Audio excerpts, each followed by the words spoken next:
కాంగ్రెస్ ప్రభుత్వం మత్స్యకారులను చిన్నచూపు చూస్తోందని మాజీ మంత్రి హరీష్ రావు విమర్శించారు.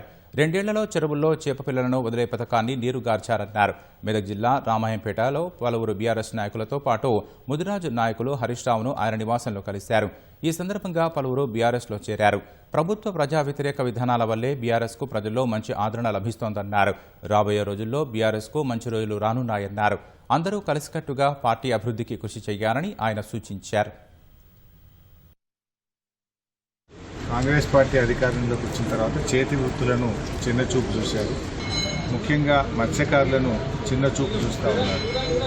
గత 2 సంవత్సరాలుగా చేప పిల్లలు వేయలేదు.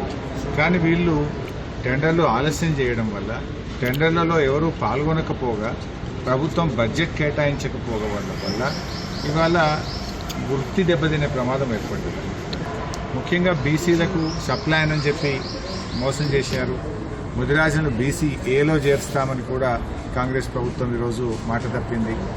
42% రిజర్వేషన్ అని కూడా ఈరోజు మాట తప్పింది. బీఆర్ఎస్ ఇచ్చినటువంటి సంక్షేమ పథకాలు కుల వృత్తులకు అన్నీ కూడా అయిపోయినాయి.